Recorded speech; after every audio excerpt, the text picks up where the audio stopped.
Welcome to the Serious Sarcasm Podcast. My name is Jaylen Rozier. Everything you hear is purely my opinion and absolutely not gospel truth. If you do find yourself getting a little bit too worked up over what I say, feel free to take your opinion and, well, you know where. Now that we got that straightened out, sit back, relax, and you might want to get yourself some popcorn because it's going to be a long one. Enjoy the show, y'all.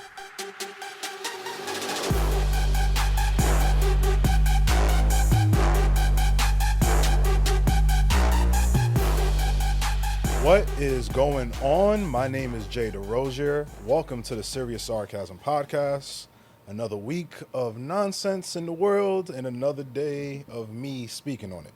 But first and foremost, let's give a shout out to all you listeners, returning and new. I appreciate you guys. We're running up the subscribers on YouTube and we're running up the followers on Instagram. We just hit 500 followers on Instagram. So, we doing our thing. Let's go. We're finally streaming on iHeartMedia as well. So if you do listen to the podcast on iHeartMedia network, I appreciate it. If you do listen to the podcast on Spotify, Apple, YouTube, we do appreciate you guys as well.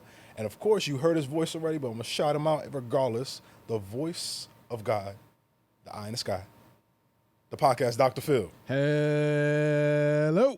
How you doing, Phil? Hey, man, life's good. Doing good, man? Yes, sir. Happy to do it. Let's go. We got a jam-packed show today, man. We do. A lot of ups and downs. A lot of ups and downs. So, unfortunately, we're going to start out with a downer. Oh. I do want to send my thoughts and prayers out to DJ Clark Kent's family. If you guys don't know who DJ Clark Kent is, he's one of the hip-hop pioneers, especially of 90s hip-hop and early 2000s hip-hop.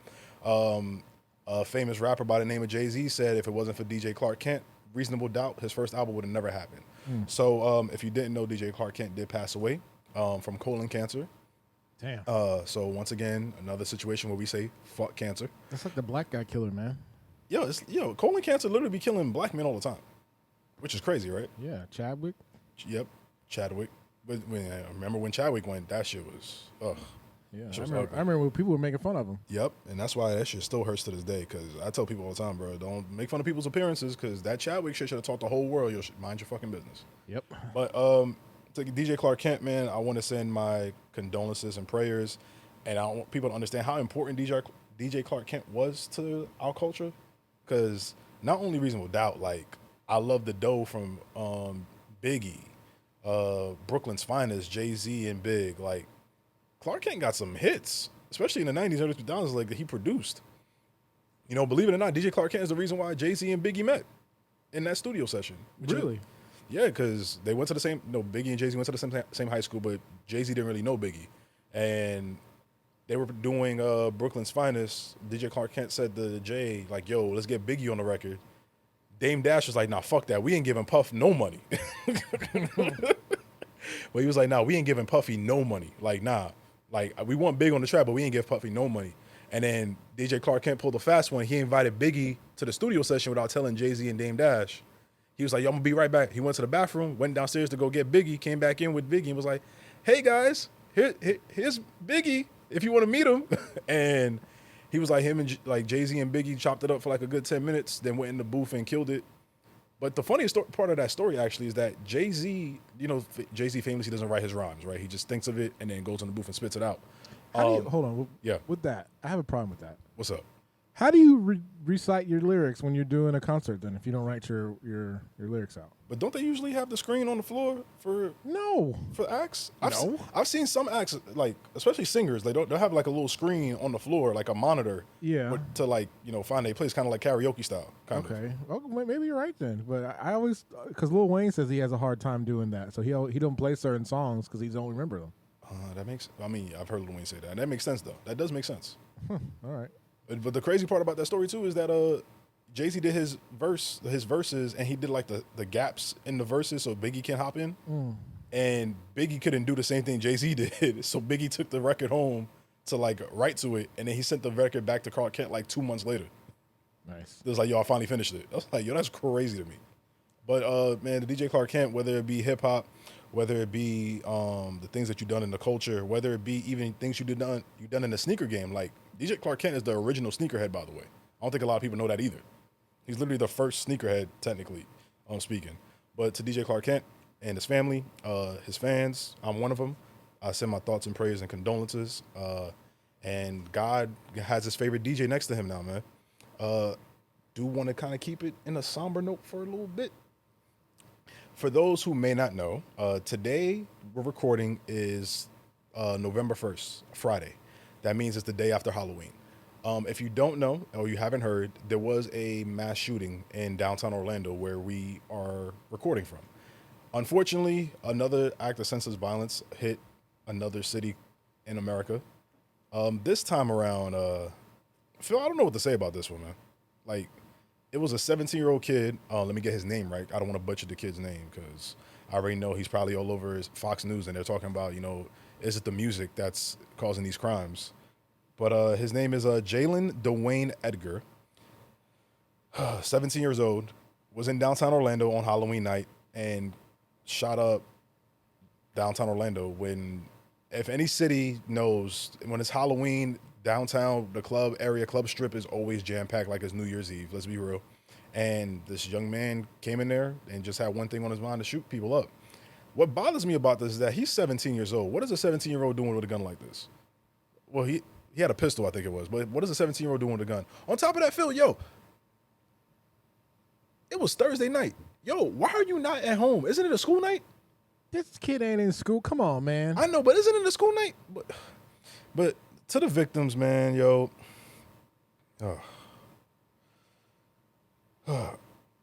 honestly, this shit pisses me off because he's not going to be the only one in our, black community that does shit like this. A lot of 17, 16, 15, 13, 14-year-old kids are doing stuff like this more often because they think that's what's going to get them the views, the clicks, the clout, whatever the case is. They don't understand the shit that you do in real life really has consequences, man.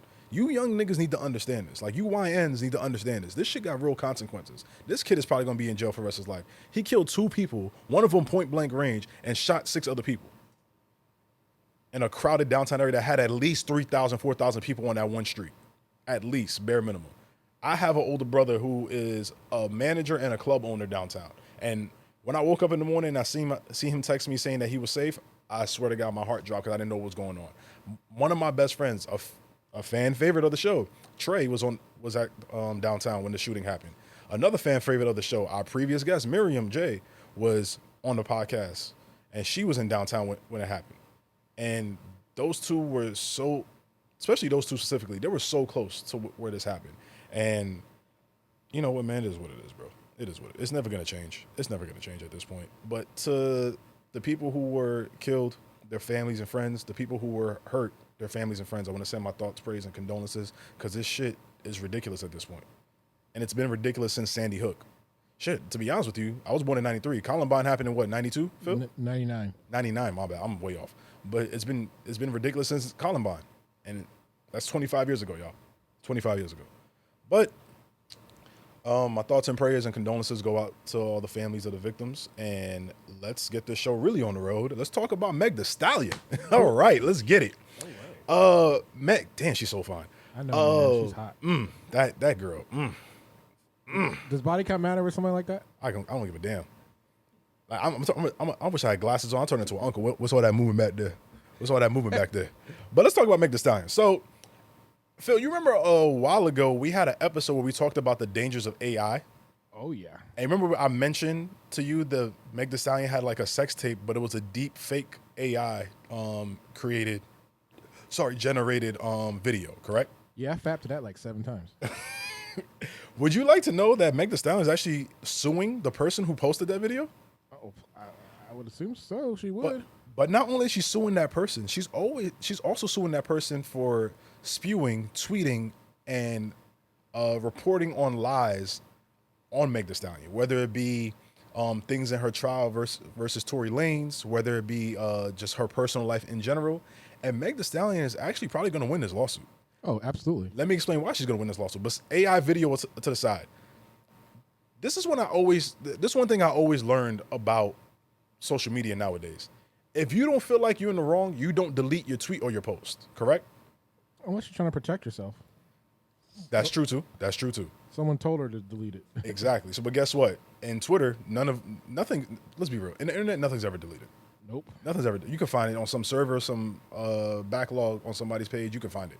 So Meg dug up some tweets, found a bunch of tweets where I guess her and her team has been cataloging all these tweets and fake reports that this specific Twitter user has been posting about her. And it's gotten to the point where Meg actually has a legitimate lawsuit and is suing this person. And it's crazy to me that a lot of these annoying bots on social media, and whether it be Tory Lane fans, whether it be Nicki Minaj fans, whether it be, I don't know who else Meg Thee Stallion has beef with. Or, you know, black men who just hate black women. I'm just gonna say what I said. I don't give a fuck what y'all think. Are just posting like, oh, Meg is only suing this lady because, you know, her last album flopped. What does Meg Thee Stallion's album flopping have to do with her keeping her name clean? She's like, I need the money now because I didn't get the album. I guess that's what their justification for saying that. And that makes no sense to me because Meg Thee Stallion I think she re-signed her deal with Nike recently. So she's not scraping for money. Plus, it's Meg the fucking Stallion. Act like she don't sell out concerts everywhere she goes. Right? Like, what are we talking about right now? And on top of that, yo, Tory Lane fans, I'm going to say something to y'all not going to like, and I do not give a fuck at this point. All right, say it. You motherfuckers need to get the fuck over it. Tory Lanez had a chance to claim his innocence, but he decided not to take the stand in his trial. He had a chance to sit there in front of the jury, in front of the prosecutioners, and clean his fucking name. He didn't take that stand. But instead, you know what he did? He made a phone call from the jailhouse. Sorry, it's frustrating me because this shit annoys the hell out of me. He made a call from the jailhouse, apologizing to Meg's friend or whatever, the other bitch that was in the car with them, saying, yo, I'm sorry how things happen, blah, blah, blah. Now, you can say what you want. You can say, oh, he wasn't talking about, you know, he actually shot Meg. He was just talking about how things went down that night. He should have been honest that he was fucking this chick and Meg at the same time. But that's why the drama happened. I don't give a fuck. He had a chance. He lost his chance. And you being his fans are making it worse. Like, I hate to see Tory Lanez in jail. I think he makes really great music. But if he an ain't shit individual, he an ain't shit individual. Another thing Tory Lanez should not have been doing when he was on trial and he had these charges, in the streets wilding out like a fucking idiot. How many fights did Tory Lanez get in when he was on trial? Let's be real. Or when he got the charges filed. And everybody was, and the main thing, yo, Phil, let's be real. Anytime a black man, white man, whoever it is gets arrested, what's the first thing your lawyer tells you? Not to act like a fool before the trial starts. Yep. That's the first thing your lawyer tells you. How many times Tory Lanez got in trouble before his fucking trial started? What, 3? Exactly, 3. Yeah. Fighting in the street, pressing other rappers. Nigga, sit the fuck home. Stay the fuck home. This shit would have never happened. Because of you doing that shit, now the prosecutioners and the DA can be like, yo, you see he on trial right now for this shit, but let's talk about his history of violence and his history of nonsense. Even including after his arrest, he was still on the same bullshit. Bro, I have this weird theory. It's because he's like 4'8".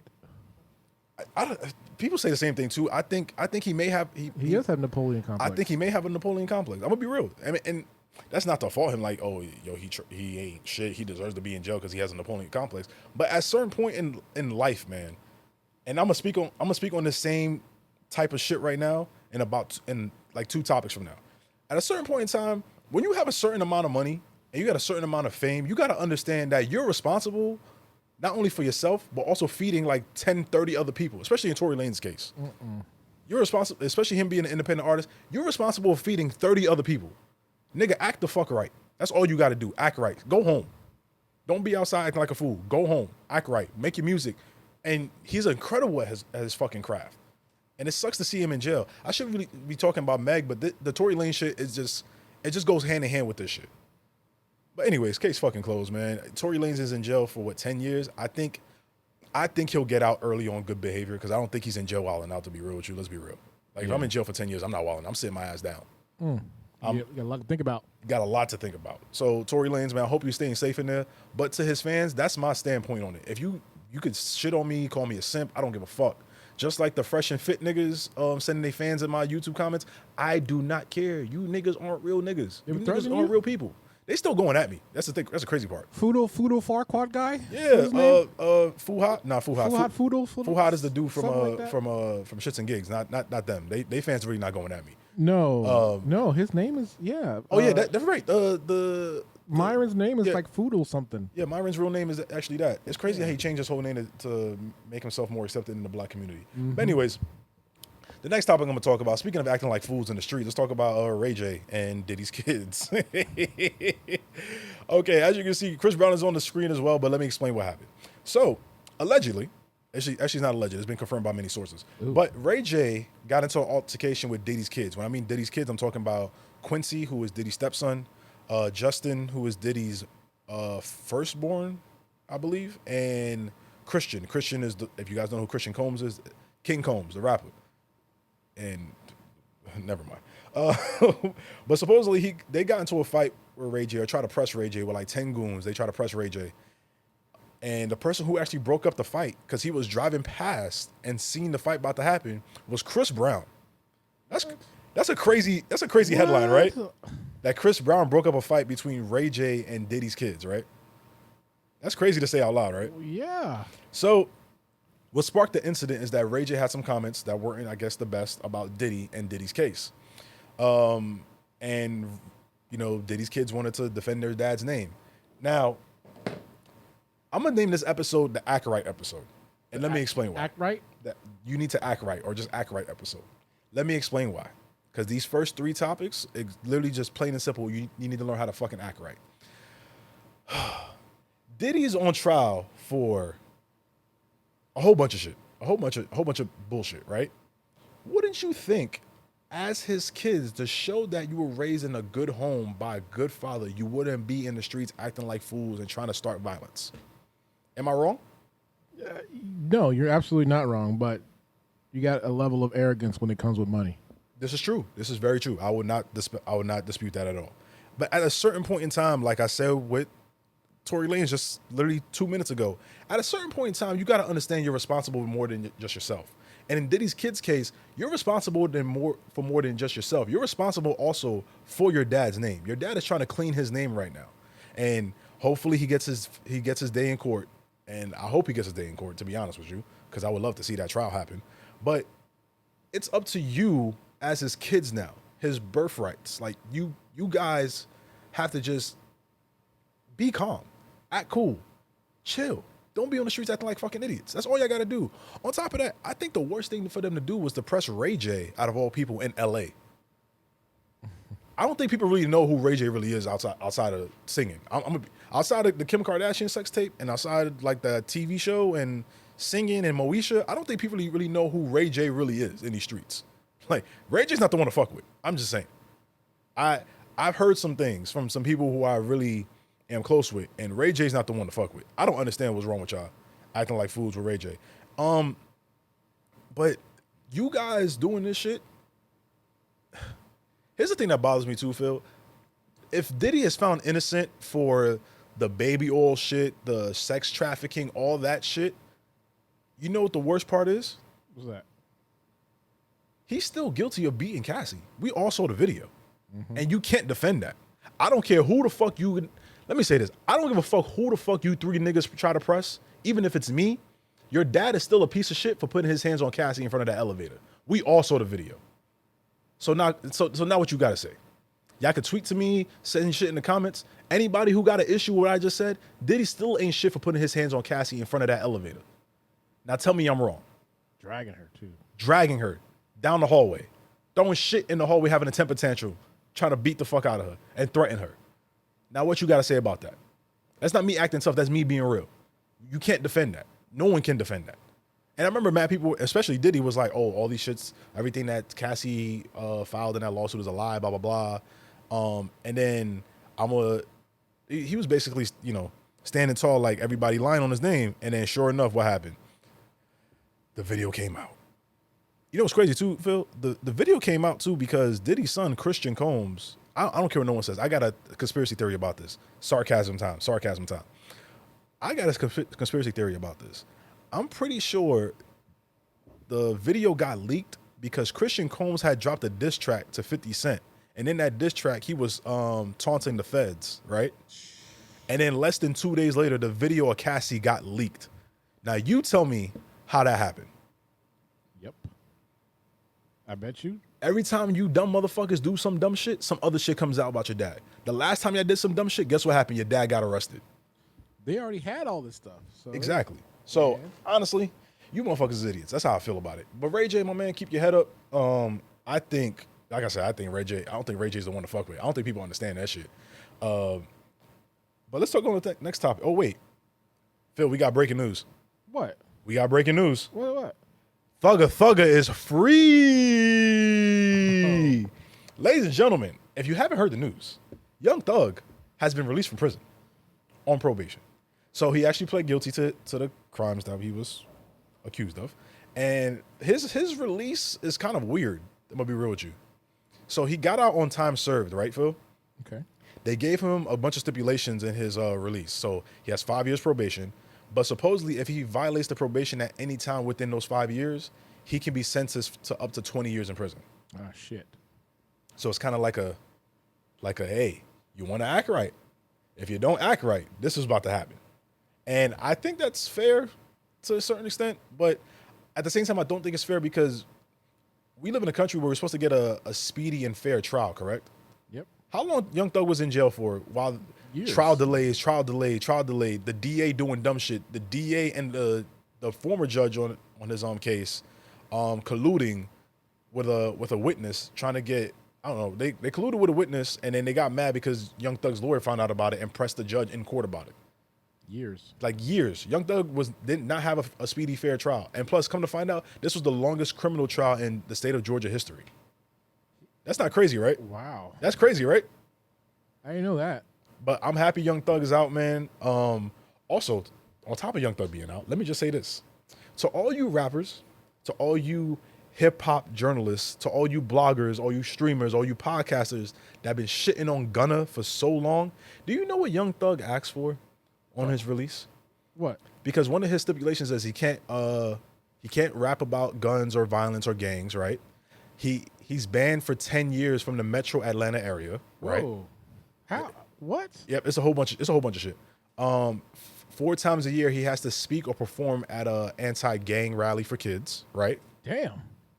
What was the other thing? There's something else. But then he also asked the judge, can he still make music with Gunna? And guess what the judge said? Hell no. Yep, the judge said actually, yeah, he can. Oh, what? Yep. So for all you people out there that was shitting on Gunna, and Gunna has done nothing but win since he's been out. Y'all been calling Gunna a snitch, a rat, a ain't shit nigga, a fuck nigga, all that stuff. And guess what? Young Thug is still standing by Gunna. Fuck you, me. So, exactly, fuck you mean. So shout outs to Gunna, shout outs to Thugger. So happy Thug is out. But like I said, man, the system failed Young Thug. Like whether you think he committed these crimes or not, that's not for me to say or dispel because he pled guilty, so you can take that for what it is. But he wasn't given a fair and speedy trial. My keyword in that sentence, 2 keywords in that sentence, fair and speedy trial. Well, fair and speedy, I should say. But he wasn't given that, and I'm just happy he's out, man, because he deserves to be out, bro. But Young Thug, please, dog, on behalf of myself and the rest of the hip hop culture, please just stay out of trouble. Are we taking over under bets on how long can he stay out of jail? I think he's gonna be. I think he's gonna be fine. You think he's reformed? I think he's gonna be fine. I don't think he's reformed, but I think what happened with Gunna should happen with a lot of artists is that you need a moment to just sit down and think of what you're doing. Mm-hmm. And I think he got that moment. Got to be careful, man. You got to change the people you around. But I can tell you somebody who did the polar opposite. I know we kind of doing this backwards, but I know somebody who did the polar opposite. Who's that? Lil Durk. Now, I'm not laughing at Lil Durk. I'm laughing at the circumstances around this case. So Lil Durk was arrested for a murder for hire plot. So pretty much murder for hire plots, and when you get arrested for that, it's basically conspiracy to commit murder, more or less, right? Yo, Phil, do you know what's crazy about this, yo? So supposedly the feds have the money trail on Lil Durk, not Gunna, on Lil Durk. So the feds already got the money trail. They got access, and they've been hacking his phones. Supposedly they have 2 informants that were in his camp. When I mean in his camp, Jesus. In his inner circle. 2 informants, supposedly. And then on top of that, Durk, I guess, was about to flee the country, and he booked 3 private flights. Yeah, to Italy, right? One to Italy, and then the 2 of the other countries I don't really fucking know. I don't really care right now. But yo, for Durk, man, this is one thing I do have to say, and I mean this from the bottom of my heart. And this could be changed into music, sports, whatever your gift is, right? Whatever your gift is. If you have a gift to get you out of poverty, to get your family out of poverty, I want you to understand that same gift, if you don't treat it right, is going to lead you back into that shithole of a life you had before. What I mean by that is, for example, with Durk. Durk has a gift for making music. Grammy award-winning artist, Grammy-nominated artist. He was to the point right now in his career where he was turning things around. We all know the song he had with J. Cole. That was a great hit with the kid singing on it, All My Life. He's in jail all my life. Now he's in jail. That same gift that he was using to try to make change, guess what he was doing also? He was talking about killing niggas. He was talking about spinning the block for Vaughn. Let me ask you a question. Do you think that's all phony, though? Them tracks he put out? No. For him, I don't know. But for a lot of these artists, especially, we live in Orlando. We're only 2 hours away from Jacksonville, Florida. We've been seeing all the shit that's been going on in Jacksonville, Florida with rappers, especially these 19-year-old kids. Somebody dying every week. And over nothing. And then rapping about it on the track. That's another thing, too. A lot of you people on the Twitter who were the most apologetic people when it comes to people committing crimes, y'all talk about us podcasters and those bloggers and those streamers like we the ones that snitching and making the feds case for them. Y'all do understand some of these feds run these bot accounts, right? It's been proven that some of the feds run bots, like run these accounts that are ran by bots. So they're already watching what you're doing and they're waiting for you to slip up. They're already piecing everything together and they waiting for y'all to slip up. And y'all, guess what y'all keep doing? Y'all keep slipping up. Y'all keep doing fuck shit. And then y'all turn and blame us. Change your behavior. That's all you got to do is change your behavior. And then I know people are going to be like, oh my God, that's the environment they grew up in and blah, blah, blah, blah, blah. I'm sorry. I heard the saying all the time, you can take a nigga out of the hood, but you can't take the hood out of a nigga. I believe that wholeheartedly. However, I think at a certain point in time, when you get to a certain level of notoriety, a certain level of success, everybody can't come with you. And I noticed that a lot of these rappers who were getting in trouble, they got the same idiots who were doing dumb shit with them back in the day, still doing dumb shit now. There's no reason why you should be paying for 50 people to go do something with you, and this person can't get your breakfast. That person can't pick up your bags. That person can't, you can't hire that person as an assistant, or this person for that, this person for that. Y'all probably heard this a million times from Joe Budden or Charlemagne or Gillian Wallow, but I'm just gonna repeat it again. Not everybody can go with you when you become successful. But anyways, to Durk, man, I hope you get out. I hope you beat this charge, because seeing how you were turning things around, I know, bro. I just know you can do it, bro. If you beat this, bro, I know you can make a change, bro. I really believe it. Because he actually was given an honest effort of making a change, bro. And then this shit came and bit him in the ass.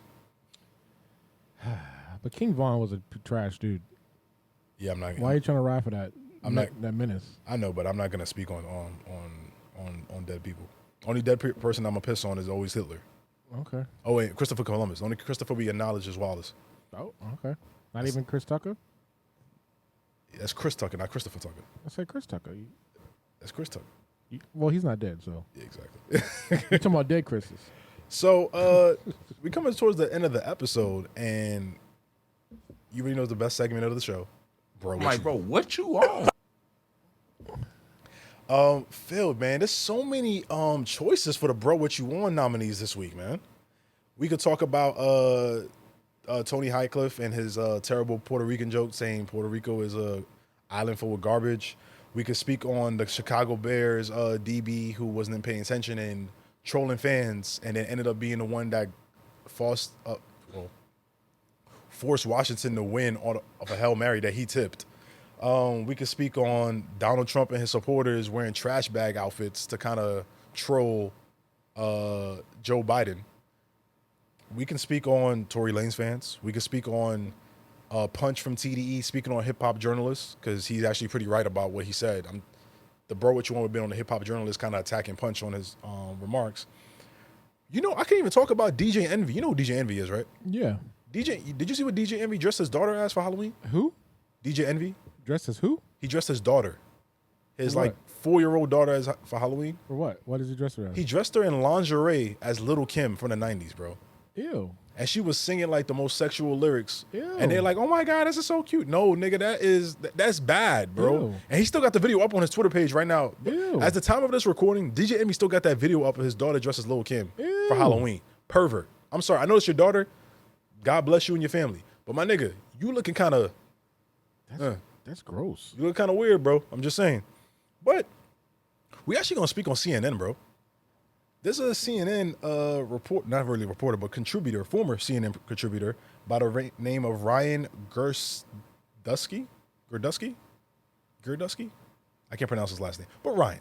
Ryan was on a round table, and the CNN pundits, about 6 of them, were at a round table, and they were discussing Kill Tony's joke about the Puerto Ricans. And he said something so off color that we're not even going to play the video. I'm just going to tell you what he said. Across the table for him was a Palestinian journalist by the name of none other than Mahdi Hassan. Mahdi Hassan is, like I said, from Palestine. And Ryan said an off-color joke of, well, I hope your beeper doesn't go off.